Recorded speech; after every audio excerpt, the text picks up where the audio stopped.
Let's talk about cortisol and stress. And it's really important to understand because it does a lot for our body, right? And how we feel, especially. It helps regulate energy, blood sugar, even sometimes affects our sleep patterns, right?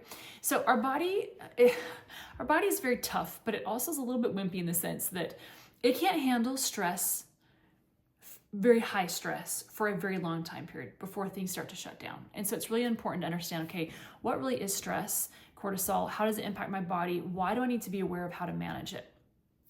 So we'll dive into it.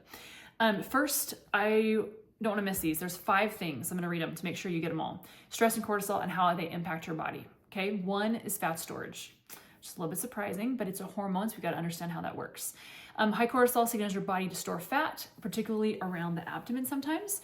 This is your body's way of preparing for perceived emergencies, and it works against all of our goals, right? When we have a body fat loss goal. So when that stress is constantly on us. Cravings and hunger. Chronic stress often leads to cravings for sugary, salty, or high-carb foods. The comfort foods temporarily suppress cortisol, but then also can lead to overeating and weight gain. Because a lot of these, sometimes the comfort foods are pretty fast digesting carbs. They're into our system, our bloodstream, pretty quickly. And then we've got the crashes that come up and down from those spikes. And then we feel like we want more because we're not full. So then we tend to overeat. It's depending on how you are. Some people undereat when stressed, some people overeat when stressed. It just kind of depends on how you flow. And both aren't great, but obviously leading to body fat gain if we are eating in those situations. Also, disrupted blood sugar regulation. Cortisol increases blood sugar to give your body energy during stress, but over time this can lead to insulin resistance, making fat loss even more difficult. Fatigue and motivation. Stress drains your energy, leaving you feeling tired, less motivated to work out or stick to your plan, among all the rest of important life events that we go through, right? Also, impaired recovery and muscle growth. Elevated cortisol interferes with recovery after exercise and makes it harder to build muscle, which is critical for improving metabolism and, obviously, as we know, overall health. So there's a lot of implications, right? The impact on our gut from high stress for long time periods is really bad. That's what I've been dealing with specifically. Getting divorced and high stress levels, right? Single mom and running your own business, right? Paying for things at this point is a high stress, and my body didn't handle it very well. Think of your body when you, let's just say the example people usually use is you're getting chased by a bear. You're getting chased by a robber. I don't even care. Someone that's chasing you that you don't want chasing you, right? Your heart rate rises, right? We get anxiety. We run. Our body can only run terrified from a bear for so long, right? It's that fight or flight, and every system of the body is going on high speed. And your body finally says, I can't operate at this point. Think of like a car engine revving, right? At really, really high numbers to where it burns it out. It literally can't stay in the red on the little lines and the markers on your dash for very long before it causes problems. And our body is the same way. So then it's like, okay, because I always would hear that. I'm like, great, lower your stress. What am I supposed to do? Get rid of, a kid that's bothering me, change jobs, my spouse? Like, these are pretty important things that I don't really have a lot of say over, right? How do I reduce stress? Because it might be my job that's giving me stress, or maybe a situation with my spouse or one of my kids that's stressing me out. And those are life events. So we're gonna look at how do you manage those, but we also wanna look at other additional ways that you might not think are adding stress to you, and those are the ways that we can start initially. So little things that increase cortisol, raise cortisol. Poor sleep habits and patterns. It is so critical that you get the required amount of sleep, right? Quite a few hours every single night for your body to rest and repair. Just like a cell phone, right? You plug it in, it's got to recharge the battery. You're going to always feel like you're on low battery if you don't get a lot of sleep. And so that's going to be huge, is our recovery and sleep. Number 1, right? Also, things like anything with caffeine. So the numbers state anywhere from 300 to 400 milligrams of caffeine a day is considered toxic to your body. Like very, very toxic, not just bad, but toxic. So women aim for around 125 milligrams a day. So be very aware of how much caffeine is in your coffee or your sodas, Diet Coke, right? Which a lot of us drink. Pre-workout, energy drinks, all of those things have caffeine, and it all adds up at the end of the day. And it revs your system, and it can't sustain that for very long, and you will experience problems. So that would be a really important thing, right? In addition to trying to get a little more sleep, but also slowly, right, decreasing the amount of caffeine that you're introducing into your body. stress and cortisol, high cortisol, also comes from some exercise, right? Your body doesn't understand why you're lifting these weights and tearing muscles, but thankfully it doesn't have too high a response. What does have a higher response with exercise is high intensity cardio. So if you're running, if you're on the stair climber, whatever it is that gets your body feeling out of breath and fatigued and panting and sweating, we tend to think those are the symptoms we want, right? The side effects to lose body fat, but that's not how body fat works. Just because you're tired, fatigued, and sweaty doesn't mean you're burning calories and losing body fat, right? It all depends on where our heart rate is and what our body's using in that situation.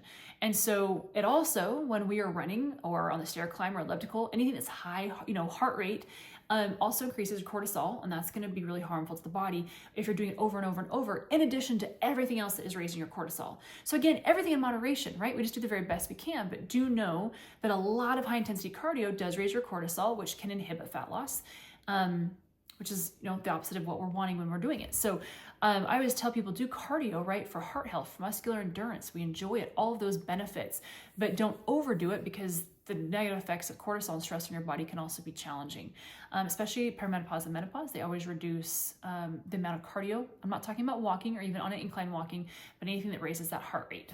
So we always say focus on walking. When we look at now ways to cope with stress, right? I'm going to lead that into by walking. Walking is one of the best ways, especially outdoors, to calm our mind, to breathe, right? To get that, the central nervous system where we want it from, that we've got their parasympathetic and sympathetic nervous system, and we want to make sure that we're not in that fight or flight any longer, because our body just can't sustain it. So walking is a huge thing, right? Especially sometimes after an argument or, you're taxed. Do something that calms you, right?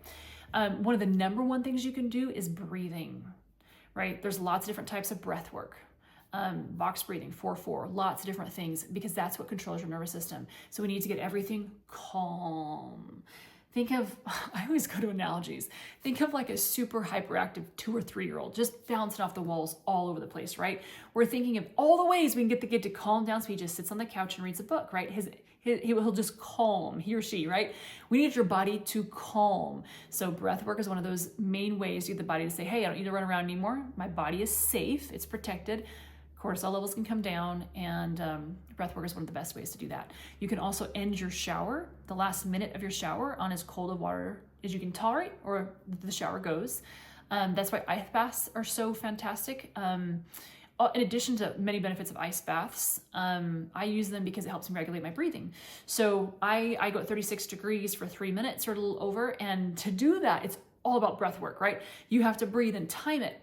My body then says, hey, this water, high stress situation, the breathing calms it all down. And then throughout the rest of the day, when I get anxious or anything else is going on and I start to kind of feel flustered again, or get that pit in my stomach, and you're just like, breathe, right? Trying to calm that pit in your stomach because you've got some stress going on. Then I can resort back to the breathing that I practice when I do ice baths. And my body's like, hey, we know how to do this, right? Regulate it down. And so it's important to just kind of think, what gets my body to a place of feeling safe where the breathing is not all the time, right? There's oftentimes we don't feel like we're stressed. We're used to not sleeping very much. We're used to the effects of the caffeine. We're used to maybe, a situation at work or at home that is uncomfortable, or, financial issues or health issues, right? All that adds stress. And so you might not have it manifested in a great way. Mine manifested in inflammation everywhere. I lost my ankles. I would put on a sock and it was a huge ring. Like I just was inflamed everywhere, and including my stomach. And then I had joints that stopped feeling great and being able to utilize them because of inflammation. And so that's when my signals of, hey, something more is going on. And so I started to look into that and realize there's a lot of stuff going on. I need to get my body to feel in a place of safety again. And at that point, it had already disrupted my gut, and I had to work on the gut issues. But I do meditation. I will lay down on the ground and just breathe and listen to something that kind of calms me down. And as I'm doing my breath work, that helps me feel better. I feel a little bit less stressed. I also feel like I can then go and handle more, the rest of the day.